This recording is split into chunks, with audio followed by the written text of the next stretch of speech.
Le monde des crocodiliens compte 23 espèces. Et je me suis frotté à la plupart d'entre elles. Tirez-moi! Je vais me noyer, je me suis pris dans le câble! Ça fait 23 bonnes raisons de croiser des crocodiles de très près. Je les ai tous capturés, sauf 3.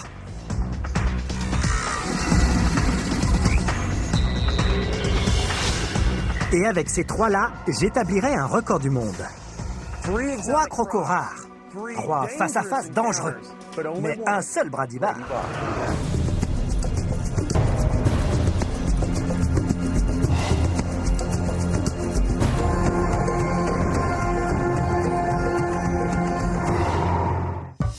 Je sillonne le monde pour National Geographic. Je suis en Amérique du Sud, en Guyane française. Je suis en Géorgie sur la Spring Creek. Le Nicaragua, Philippines, Australie, Jamaïque, Chine. Je suis un scientifique fan de crocos. Cette expédition m'emmène en Afrique du Sud pour découvrir le monde des crocodiles. Leur puissance m'impressionne. Regardez-le. Leur mystère me fascine. Ma passion et mes recherches au niveau mondial ont fait de moi l'ambassadeur des crocodiles. À des fins scientifiques et pour assurer la conservation de ces reptiles, je veux faire découvrir au monde entier cette grande famille de 23 espèces. Faisons les présentations. Il y a 2 alligators, celui d'Amérique et celui de Chine. Les proches cousins des alligators sont les caïmans. On en dénombre 6 espèces, qui vivent toutes en Amérique du Sud. La plupart sont de taille modeste, hormis une d'entre elles qui peut être aussi longue qu'un minibus, le caïman noir. Puis vient le gavial, qui constitue une sous-famille à lui tout seul. Il ressemble à s'y méprendre au faux gavial, qui appartient lui à la sous-famille des crocodilinés. En plus du faux gavial, ces derniers comptent les 13 espèces restantes. Toutes sont uniques. Et toutes me fascinent. Gros ou petits, je les capture tous. Mais une espèce a véritablement changé ma vie. La plus rare de toutes, le crocodile du Siam.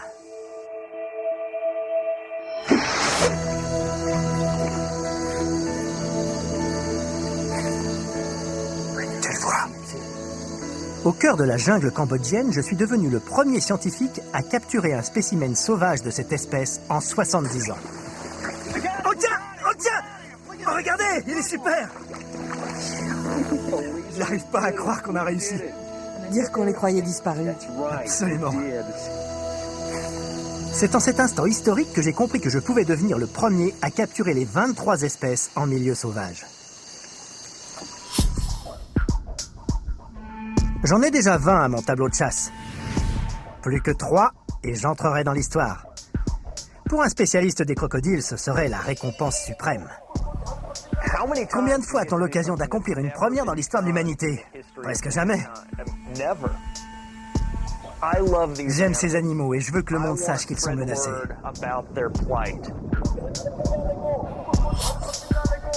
Ces 3 espèces sont en effet dans une situation préoccupante et ont grand besoin qu'on s'intéresse à elles. Ce ne sont pas seulement certains des crocos les plus en danger de la planète, mais certains des animaux les plus en danger. Je vais commencer par le faux gavial de Bornéo, que j'ai surnommé le démon de la vitesse. Il peut bouger sa tête de droite à gauche à la vitesse de l'éclair. C'est une espèce à la gueule très longue et très étroite, avec une multitude de dents. Elle arbore des couleurs spectaculaires avec des taches sombres sur fond clair. Rares sont ceux à les avoir observés dans leur environnement. Et il n'existe que peu de photos de cette espèce mystérieuse prise en milieu naturel. La deuxième espèce qu'il me faut, c'est l'alligator de Chine. Il fait penser à une pelleteuse. Il creuse des terriers, des antres souterrains dans lesquels il se retire pour survivre aux conditions les plus rudes.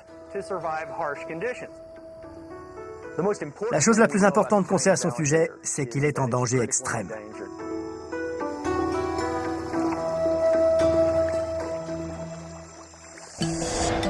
J'espère que mon dernier sera le crocodile des Philippines. On sait tellement peu de choses sur lui que j'aime l'appeler le fantôme. Le refrain sur le crocodile des Philippines, c'est « Donnée insuffisante ». Habitat de prédilection, donnée insuffisante.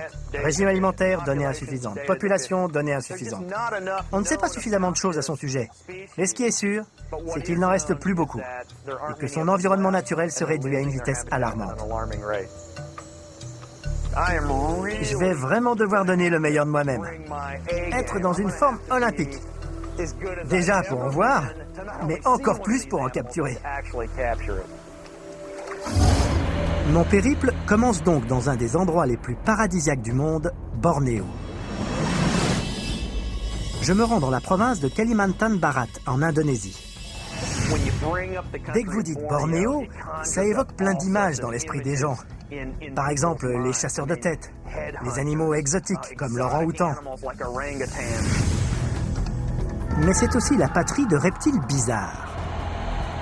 Des lézards ailés. Et même des serpents volants. Et caché au cœur de la forêt, vit le plus étrange de tous les crocodiliens, j'ai nommé le faux gavial. On ne sait pas grand-chose sur cet animal, car on ne le voit presque jamais. Il me faudra donc beaucoup de chance. Le faux gavial s'appelle ainsi parce qu'il ressemble à s'y méprendre au gavial. Prêt ? 1, 2, 3 ! À l'origine, le gavial vit en Inde et dans les pays voisins. C'est une espèce que j'ai déjà capturée. Le gavial n'est ni un crocodile ni un alligator. Il est parti! Il représente à lui seul une sous-famille. C'est un animal conçu pour attraper ses proies à toute vitesse. Il est vif comme l'éclair. C'est le crocodilien le plus rapide que j'ai observé. Même les spécimens les plus imposants vont vraiment très vite. Comme l'a découvert mon caméraman, qui s'est fait une belle frayeur. Je lui avais demandé de se mettre à l'eau pour filmer un gavial qu'on relâchait. C'était quelque chose que j'avais déjà fait des centaines de fois et qui avait quasiment jamais posé de problème. Mais cette fois-ci, le gavial avait envie de prendre une petite revanche. Il a plongé, il a vu le caméraman et il s'est jeté sur lui. Ne bouge pas.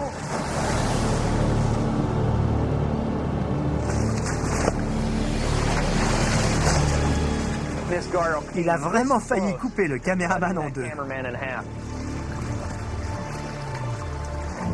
Ça, c'est le gavial d'Inde. Des dents pointues comme des aiguilles et très rapides.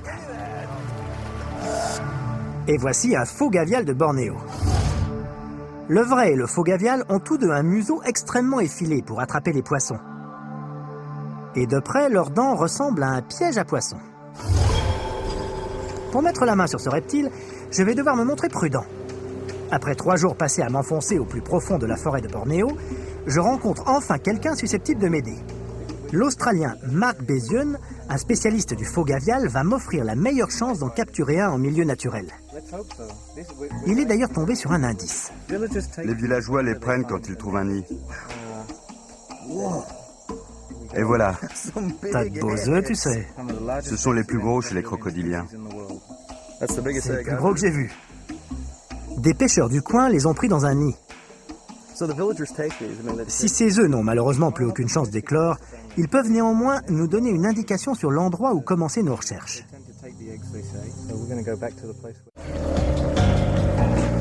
Nous espérons qu'ils vont nous conduire à une mer. Mais ils donnent aussi à réfléchir. Ces œufs géants doivent provenir d'adultes plus longs que notre canoë.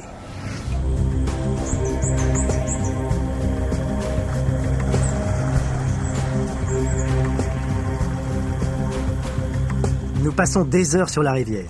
Je commence même à me demander si nous ne sommes pas perdus. Je sais qu'on est au milieu de nulle part. Mais on a mis 5 heures pour arriver jusqu'ici. On a scié des tas de rondins, traîné les bateaux. Mais soudain... Ah, super. Le cours d'eau s'évase sur un lac spectaculaire. C'est là que des braconniers ont déniché les œufs de faux gavial. Peut-être allons-nous jouer de chance.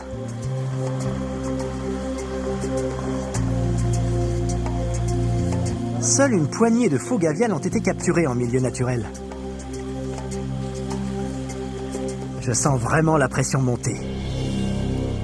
Chaque capture est différente, mais au fil du temps, j'ai essayé d'innombrables techniques.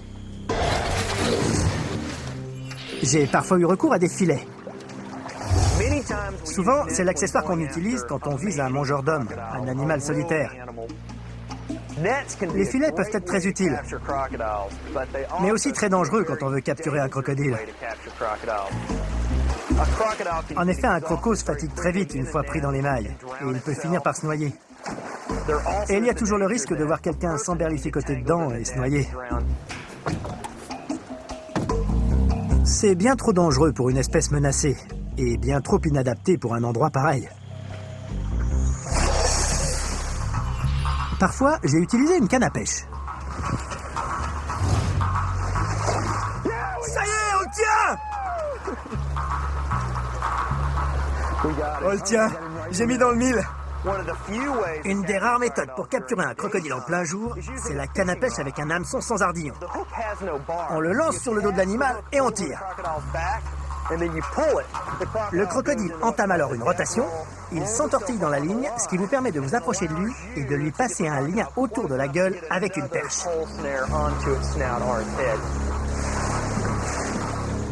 Ici, cette méthode est vraiment déconseillée. J'ai même utilisé des jouets pour capturer mes crocos. C'est sûrement la technique la plus divertissante. C'est une façon marrante de s'approcher d'un de ces reptiles.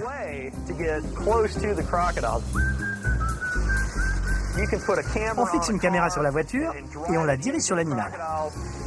En plus, comme j'ai fixé un nœud coulant sur la voiture, il n'y a plus qu'à le faire passer autour de la tête de l'animal. Cette technique paraît très prometteuse. Mais à vrai dire, chaque fois que je l'ai essayé, un peu partout dans le monde, les crocodiles ont mangé ma voiture.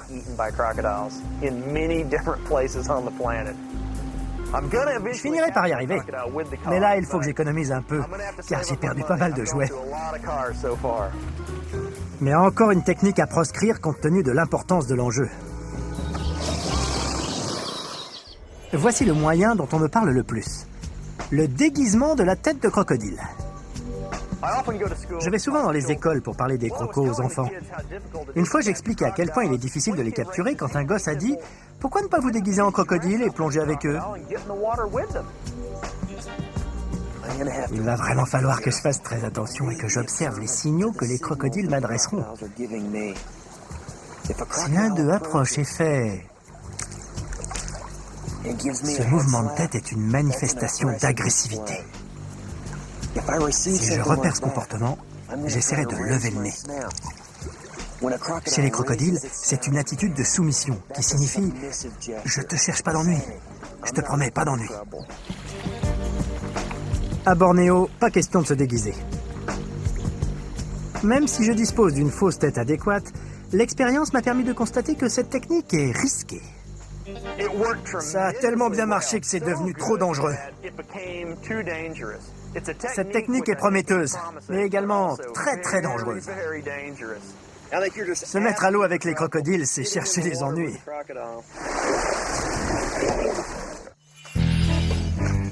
Il reste encore la technique du sachet de thé. Elle s'appelle comme ça parce que ça ressemble à la façon dont on fait infuser le thé. Il faut grimper dans un arbre. Et il faut y rester assis sans faire de bruit, jusqu'à ce que le crocodile oublie votre présence là-haut. À ce moment-là, on fait descendre un appât au bout d'une corde, comme un sachet de thé, et on l'agite dans l'eau. C'est ce mouvement qui attire le crocodile. Quand il s'approche, il faut faire passer le nœud coulant autour de la tête du croco lorsqu'il se jette sur l'appât. Si vous y arrivez, il n'y a plus qu'à serrer et vous vous retrouvez avec un croco très en colère au bout de votre corde. Mais ici, je ne vois pas le moindre arbre qui me permettrait d'agiter mon appât. Je fais donc toute confiance en mon option préférée, la perche. De nuit, avec une torche, il faut s'approcher tout près d'un crocodile en tenant une perche. C'est une méthode qui a fait ses preuves, mais qui n'est pas à toute épreuve. À la télé, vous me voyez passer d'un croco à l'autre et les capturer du premier coup. Et vous vous dites que c'est facile. Erreur. Car ce que vous ne voyez pas, c'est qu'en moyenne, sur une vingtaine de reptiles auxquels je m'attaque, j'arrive à en attraper seulement un ou deux. Ce n'est vraiment pas évident de berner un vieux crocodile rusé.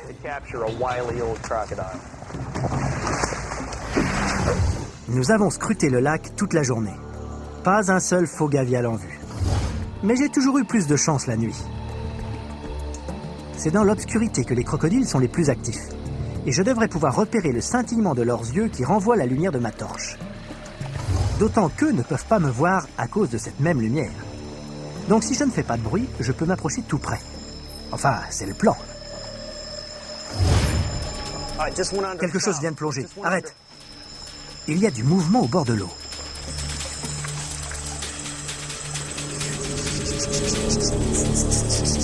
Je fais signe d'arrêter le canoë. Nous devons être extrêmement prudents. C'est bien un faux gavial, mais il est sous la végétation et n'arrête pas de plonger. Je vais descendre. Chut. Mon seul espoir de le capturer, c'est de me mettre à l'eau.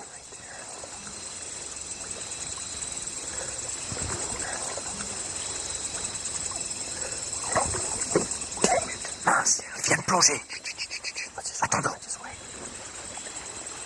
Il a plongé, mais attendons. Le nom latin du faux gavial est Thomistoma, ce qui signifie bouche pointue. En général, je préfère mettre une perche entre un truc avec un nom pareil et moi. Mais il y a trop de branches pour que je puisse manœuvrer. Je pose donc ma perche pour m'approcher.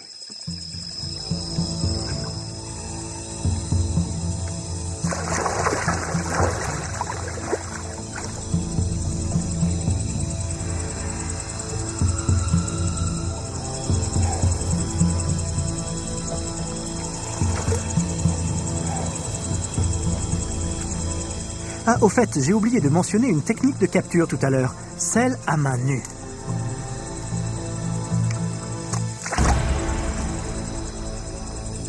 Ça y est, c'est mon premier Thomistoma. Tu le tiens? J'ai dû le suivre. On tient notre Thomistoma. Ah. Ça, c'est ce que j'appelle de la patience. Incroyable. Quel bel animal, regardez-le. Ce bruit est un appel à l'aide. Il ignore que nous sommes là pour l'aider. Même dans mes rêves les plus fous, je n'avais jamais pensé que je me retrouverais à Bornéo avec un Thomistoma dans les mains. C'est de loin le crocodile le plus mystérieux de la planète. On ne sait presque rien de son mode de vie. Pour un biologiste, c'est un rêve. La première fois que j'ai vu briller les yeux de ce spécimen, je me suis dit qu'on aurait peut-être de la chance et qu'on le capturerait. On s'est approché, mais il a plongé. Il remontait, jetait un œil et replongeait. Remontait, jetait un œil, replongeait et je n'avais pas le temps d'approcher. Finalement, il est allé sous cet arbre mort. Il se croyait en sûreté, à l'abri des prédateurs. Mais il ne s'attendait pas à ce que je lui cours après. C'est vraiment... Oh, il est rapide. Ce museau allongé lui permet d'attraper des poissons en fermant la gueule à droite et à gauche. Il offre moins de résistance dans l'eau. Mais il a failli me mordre le nez. Donc il offre aussi peu de résistance dans l'air. C'est super. C'est la 21e espèce de crocodile que j'attrape. J'en ai attrapé 21 sur 23. Plus que n'importe qui d'autre. Mais celui-ci, je pensais ne jamais le voir. Et encore moins le capturer. C'est une nuit que je raconterai à mes petits-enfants. Nous l'avons mesuré, bagué, puis relâché. Ces données sont importantes pour une espèce menacée. Nous ne savons que très peu de choses au sujet du Thomistoma, et s'il fait beaucoup de bruit, il ne sait pas parler. Fort de mon expérience, je saurai désormais sa voix, et je dirai à Marc et à d'autres, empêchez qu'il disparaisse. C'est un animal en péril, dont l'habitat se réduit chaque jour. Il serait dramatique de voir disparaître une espèce de crocodile qui peuple notre planète depuis plus de 200 millions d'années. Les crocodiliens remontent à l'ère des dinosaures. Ces reptiles pouvaient tuer et dévorer des dinosaures. Mais surtout, ils ont réussi à survivre quand presque tous les autres reptiles de la planète ont disparu. Ce sont des spécialistes de la survie. Et les qualités qui leur ont permis de subsister se retrouvent chez leurs descendants. Ce sont des fouisseurs hors pair. Certains, comme ces alligators de Floride, restent plusieurs mois dans leur terrier pour se protéger des conditions climatiques extrêmes. En voilà un autre! Il doit y en avoir une dizaine dans ces grottes. Ils les creusent pour échapper à la chaleur et à la sécheresse. Quand ils s'aventurent hors de leur galerie, ils restent néanmoins protégés.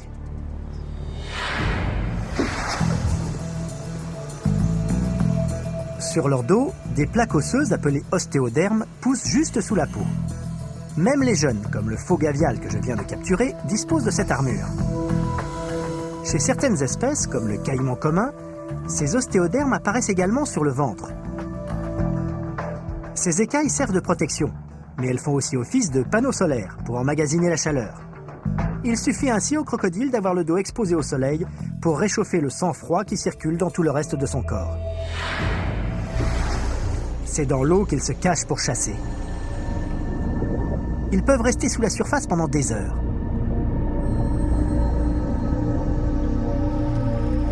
Leur tête est un chef-d'œuvre d'ingénierie. Et s'ils sont si difficiles à surprendre... Mince, il vient de plonger. C'est parce que leurs yeux, leurs oreilles et leur nez sont tous au même niveau. Tous leurs sens peuvent donc être en alerte alors même que leur corps massif reste caché sous la surface. Et cette vigilance ne leur sert pas qu'à se défendre, mais aussi à attaquer.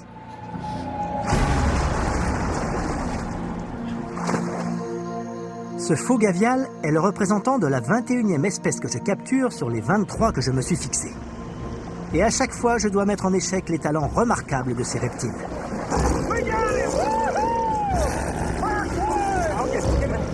Cette capacité à voir, sentir et entendre, tout en dissimulant la quasi-totalité de son corps, fait du crocodile un animal redoutable. Il peut repérer sa proie sans être vu, se mettre en position et au moment opportun,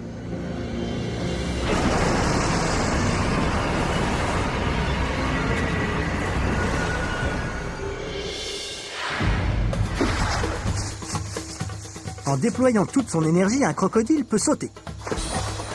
Et certains, comme le crocodile de Johnston d'Australie, peuvent galoper comme un cheval. Ajoutez à cette redoutable force des mâchoires incroyablement puissantes et vous obtenez un cocktail mortel. En se refermant, les mâchoires du croco déploient plus d'1 tonne 300 de pression. De quoi tordre une barre de métal comme j'ai eu l'occasion d'en faire l'expérience.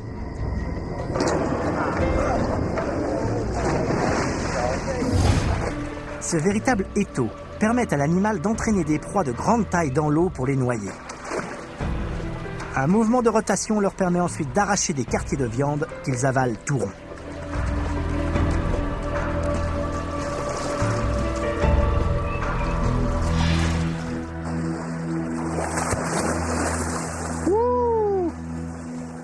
Regardez!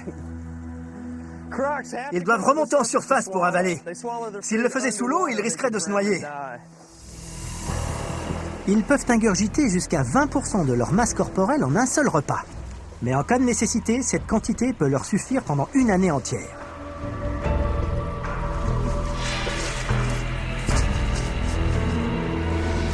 Et la liste de leurs talents ne s'arrête pas là.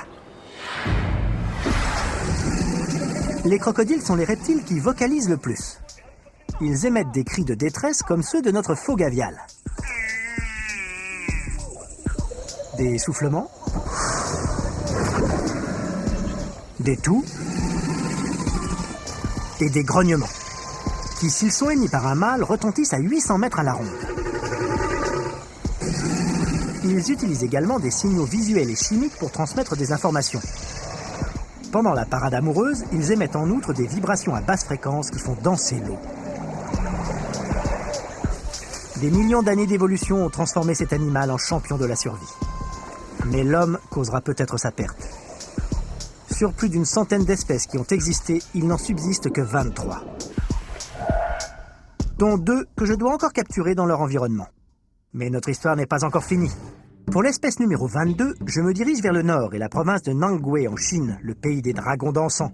Un animal mythique qui s'inspire d'un prédateur, celui-là bien réel.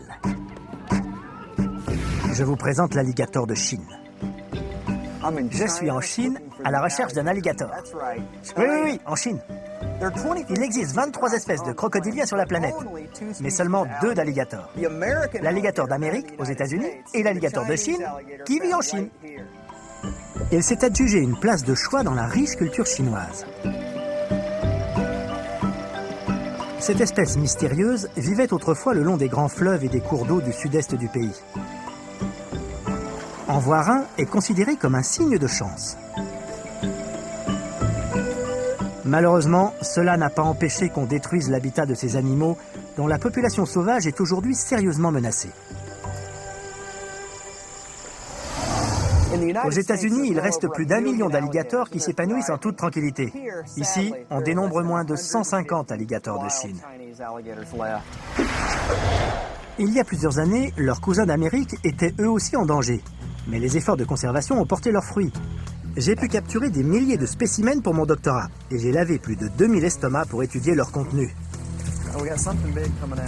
Regardez, une patte d'oiseau.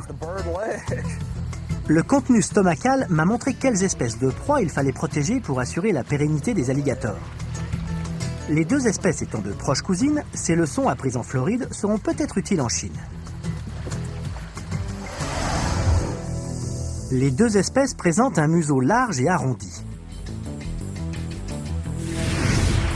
alors que ceux des crocodiles sont plus longs et plus pointus. Chez les alligators, la mâchoire supérieure est plus large que celle du dessous. Celles des crocodiles ont environ la même largeur, si bien que les dents s'intercalent lorsque la gueule est fermée. Si je veux trouver un alligator de Chine, il me faut d'abord en apprendre plus sur cette espèce. Dans cette ferme de Nganwe, les scientifiques tentent désespérément de sauver les alligators en les faisant se reproduire en captivité.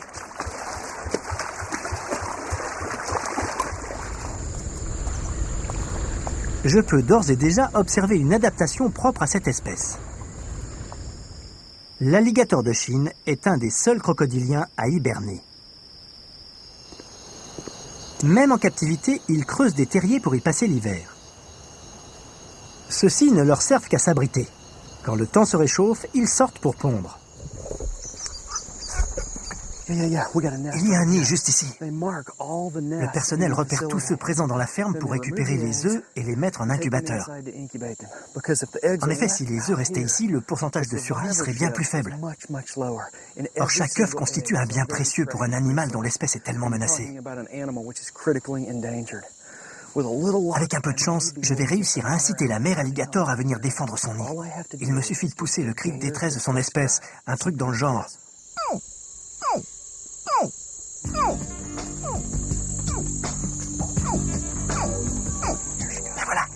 La voilà. Elle sort de l'eau. C'est incroyable.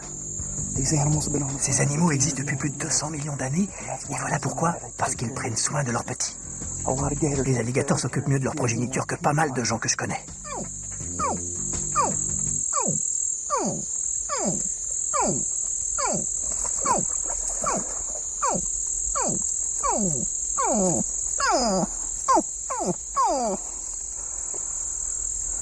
Regardez.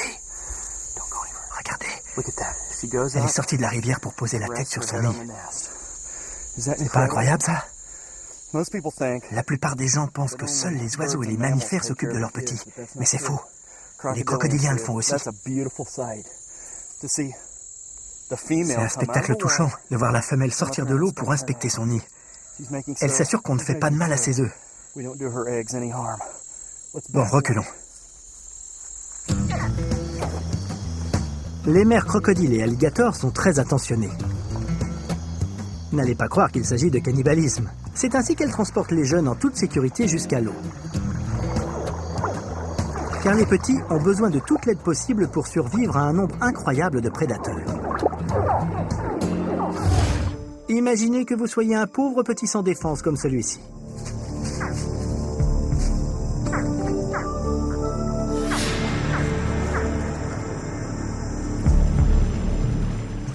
Et que pensez-vous de ça?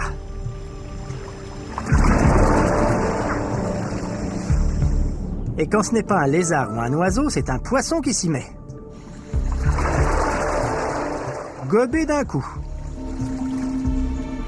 Autant de menaces qui incitent les mères à être sur leur garde.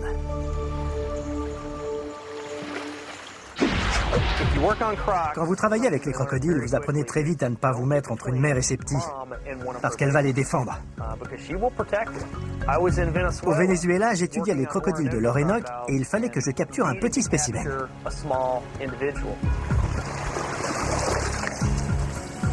Attention, la maman! Je ne savais pas que la mère était à proximité. Mais elle m'a vite fait comprendre qu'elle n'était pas très contente de me voir capturer son rejeton. Tout ce que je n'aime pas. Un gros croco qui me guette alors que je suis bloqué dans la boue. J'étais coincé, mais elle me considérait toujours comme une menace. Et donc, ça a été une de mes alertes les plus chaudes. J'ai sauté hors de mes bottes pour ne pas être dévoré par cette femelle. En Chine, cet instinct maternel, qui a failli m'être fatal, va peut-être jouer en ma faveur. Je quitte la ferme de reproduction pour un lac isolé où nichent des mères alligators. Débusquer un alligator extrêmement rare est une mission quasi impossible. Mais c'est la saison de l'éclosion des œufs, et j'ai peut-être une chance.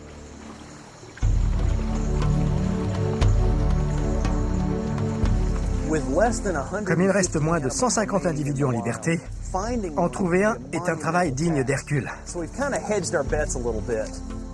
Heureusement, des scientifiques locaux ont pu nous conduire près d'un nid.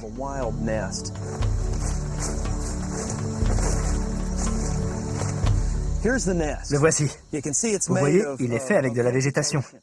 La femelle alligator transporte plein d'herbes dans sa gueule pour construire un grand nid circulaire, comme celui-ci. Là, elle pond ses œufs qui restent en incubation pendant environ 70 jours. C'est la température qui détermine le sexe des petits. Une température élevée donne des mâles et une température basse des femelles. Et une météo intermédiaire donne un mélange des deux. Comme à la ferme de Nganwe, j'essaie d'attirer la mère avec mon cri de détresse.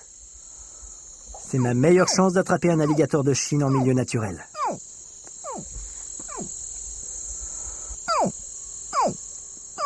Aucun signe de la maman. Mais j'ai entendu quelque chose dans le nid.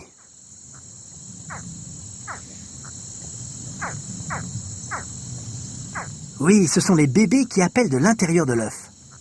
Ils sont prêts à sortir. J'ai du mal à croire que le timing soit aussi parfait. D'ici quelques minutes, la population d'alligators de Chine qui ne sont pas en captivité va augmenter de 25%. Ouvrons-le. Si les petits sortent, ça me fera ma 22e espèce et il ne m'en restera plus qu'une.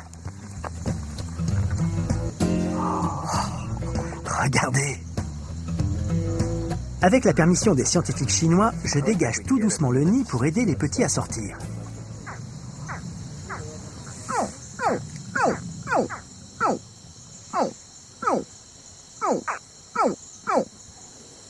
Il bouge.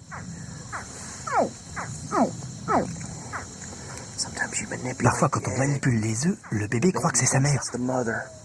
Normalement, elle s'approche, elle prend l'œuf dans sa gueule et elle le roule doucement pour aider le petit à s'en extirper. Ces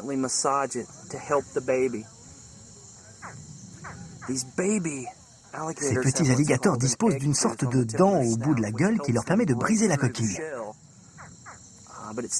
Malgré tout, c'est assez difficile pour eux de sortir. Et parfois, la mère doit doucement la casser pour que le petit puisse s'extraire.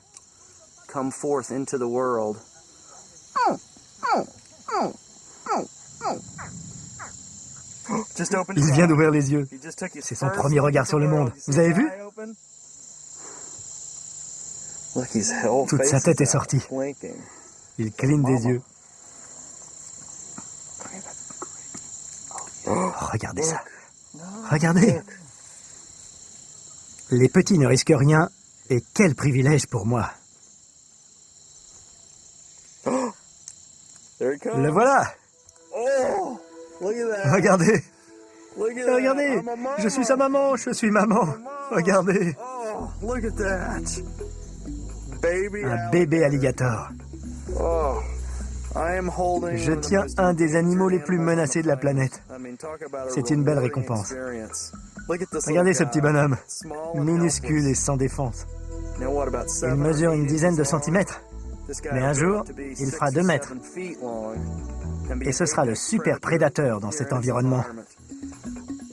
Mais là, il est trop mignon. Espèce numéro 22. Encore une que je n'espérais plus voir en milieu naturel. Et encore moins faire venir au monde. Alligator sinensis, l'alligator de Chine. Les autres éclosent tout seuls. Oh, regardez, il sort. Et aussitôt, direction la rivière.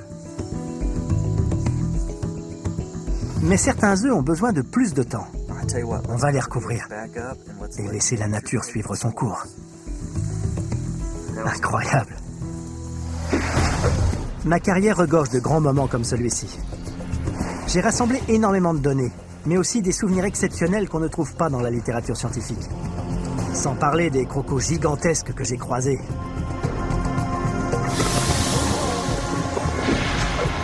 Parmi mes face-à-face avec ces géants, il y a ce duel avec un caïman noir de 4,30 mètres. Attention! Il était si gros qu'il nous a fait faire un tour de lac. Et qu'il ne tenait pas dans notre embarcation. Une autre capture, aérienne, celle-là, me revient en mémoire. J'étais au pied d'une falaise en attendant qu'un monstre d'1 quart de tonne me tombe dessus. Où il est?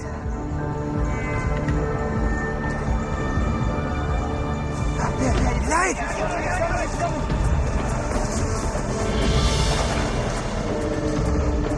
Oh tiens, venez! Ah, quelle prise! D'autres moments marquants ont été glanés à la faveur d'une rencontre. Comme avec cet homme extraordinaire du nom de Ferapo, qui s'occupe d'animaux captifs en Papouasie-Nouvelle-Guinée. Regardez, regardez, il sort de l'eau. Normalement, on se tient à distance d'un crocodile de ce gabarit. Il peut bouger à la vitesse de l'éclair, jaillir hors de l'eau et vous emporter entre ses mâchoires gigantesques.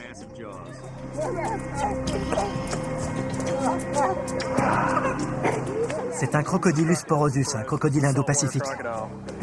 S'il décidait de lui mordre la tête, il l'arracherait d'un coup et il lui couperait le corps en 2. Voir Ferapo embrasser cet animal, c'est vraiment quelque chose que je ne ferais pas.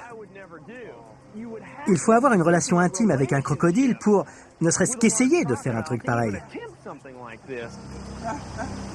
D'autant que tous les crocodiles ne sont pas aussi amicaux, comme mon caméraman l'a appris à ses dépens.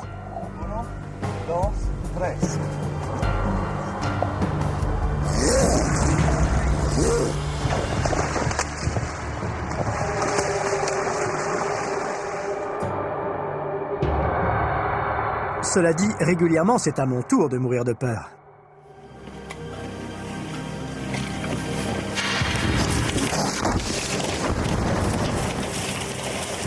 Ça va? Ouais. Il est là. Tu l'as? Il a cassé la perche. Ce spécimen très agressif a saisi ma perche et l'a coupée en 2.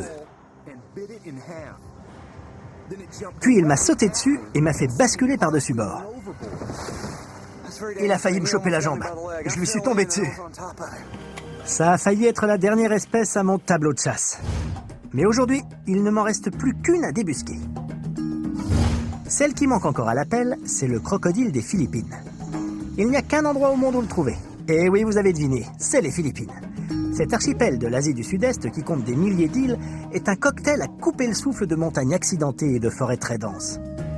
Nous allons dans la région la plus vaste et la plus septentrionale, l'île de Luzon. Elle accueille une espèce dont il ne reste plus que quelques dizaines d'individus. Le crocodile des Philippines n'est devenu une espèce à part entière qu'en 1935. J'ai été chanceux à Bornéo et en Chine, mais le serais-je ici aussi? Je suis aux Philippines, sur les traces d'un des crocos les plus rares de la planète. Les scientifiques ne sont même pas sûrs de savoir combien il en reste en liberté. Certains spécimens vivraient dans ces grottes sur les rives de cette rivière.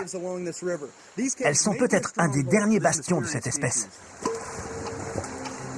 Il est donc logique que je commence mes recherches ici.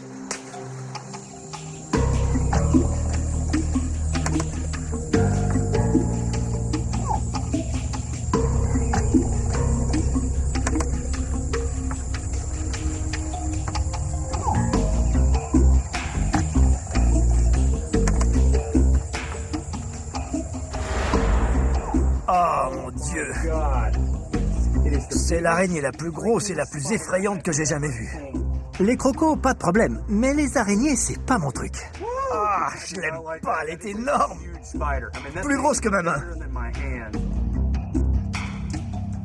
Et je vais lui laisser ce tunnel et prendre l'autre. Cette grotte me fout les jetons. Pas de crocodile, pas même la moindre empreinte. Mais j'ai une solution de rechange. Je m'enfonce dans la forêt jusqu'à un endroit où un scientifique hollandais a repéré des crocodiles. Le biologiste Merlin van Weerd s'efforce de sauver le crocodile des Philippines. Mais même lui n'a pas réussi à capturer un spécimen adulte dans son environnement naturel. Malgré tout, le site qu'il a repéré est mon meilleur espoir de voir ma mission couronnée de succès. C'est ma dernière chance de capturer la 23e et dernière espèce. Comme souvent sous ces climats, il fait chaud et humide, et une tempête menace. Super, le temps est pourri, il y a du tonnerre et des éclairs et la pluie commence à tomber. C'est la nuit de la dernière chance. Je me sens bien, mais je suis nerveux. Nous marchons jusqu'à l'endroit où mon trophée m'attend. Peut-être.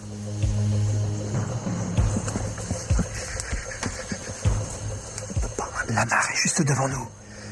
Elle est petite et en plein cœur de la forêt. C'est peut-être le refuge des crocodiles du coin. La rivière est à ma droite. Là, il n'y a qu'une petite étendue d'eau. L'endroit parfait pour qu'un couple y installe son nid. Pas de bruit. Il m'a fallu 15 ans de travail pour arriver ici. Depuis ma première capture à l'université, celle d'un alligator d'Amérique, à certains des plus gros spécimens du monde. Plus qu'un, et je serai le premier à avoir attrapé les 23 espèces de crocodiliens. Avec de la chance, ma mission s'arrêtera peut-être enfin dans cette petite mare. Bon, je vais y aller. Voilà le plan. À 40 mètres derrière moi, il y a un crocodile des Philippines. Et j'espère qu'avant la fin de la nuit, j'aurai mis la main dessus. La pression monte. Allons-y.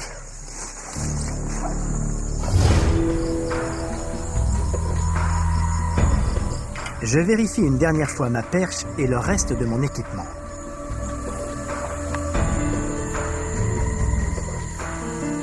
Nous distinguons quelque chose.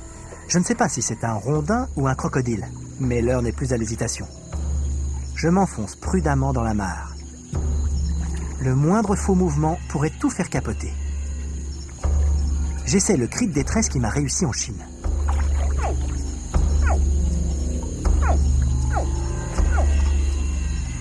Mais cette fois, ça ne marche pas. La pression devient de plus en plus forte. Je fouille le moindre recoin de la mare, mais je ne vois même pas un œil briller. Aucun signe de reptile. Puis, c'est la surprise.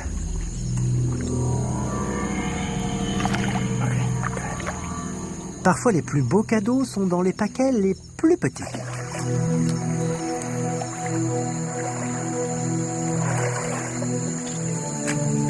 Normalement, je pousse un grand cri de joie quand je capture une nouvelle espèce. Mais la numéro 23 me laisse sans voix. J'en ai les larmes aux yeux. C'était au moment où j'allais renoncer que j'ai distingué un mouvement rapide. Pas besoin de perche, il m'a suffi de tendre le bras. Ce n'est pas ce à quoi je m'attendais, mais c'est très bien. Mon premier croco, je l'ai attrapé tout seul. C'était un alligator qui venait de naître. Et voilà celui-ci. Je l'ai attendu longtemps. Oh, le premier m'a mordu, le dernier aussi. J'arrive pas à le croire. Je crois bien que j'ai un sourire béat, non? Je n'arrive pas à croire que j'ai réussi. C'est un des trucs les plus dangereux à attraper un petit. Parce que s'il se met à pleurer et que sa mère ou un autre adulte est dans les parages, on va venir le secourir. Après avoir attrapé celui-ci, j'avais le sourire aux lèvres parce que j'avais établi mon record. Je voulais attendre un adulte, mais finalement je me suis dit, c'est peut-être pas une très bonne idée. Je viens d'attraper le numéro 23, mais sa mère pourrait me régler mon compte. C'est une bonne nouvelle pour nous. On ignorait qu'il se reproduisait ici. C'est vrai. Tu as prouvé qu'il y a un nouveau nid. Ce petit a dû naître il y a 2 semaines. Félicitations. Merci. Ça fait longtemps que je l'attendais. 15 ans. C'est une première. Depuis ma première capture, ça a vraiment été une course folle à travers plus de 50 pays. De mes débuts en Amérique du Nord à ces 3 dernières espèces en Asie. Des centaines de scientifiques, des dizaines de blessures et plus d'une chaude alerte. Mais j'ai capturé toutes les espèces de crocodiliens du monde. Mon premier crocodile des marais, c'est une nouvelle espèce pour moi. Mon premier crocodile de Cuba. Mon premier crocodile nain. En tant qu'ambassadeur des crocodiles, je me dois désormais d'utiliser ce que j'ai vu et appris sur le terrain pour aider ces reptiles.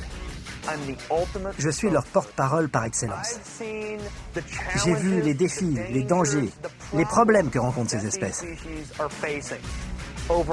Plus de la moitié d'entre elles sont menacées. Et beaucoup sont en extrême danger. L'homme pousse ces animaux au bord de l'extinction. Et on ne peut tout simplement pas accepter ça. Nous, humains, nous ne pouvons pas laisser une chose pareille se produire. Je veux éduquer les gens pour qu'ils découvrent l'importance et la beauté de ces animaux étonnants. Je ne m'en lasserai jamais. Je suis déjà prêt à repartir.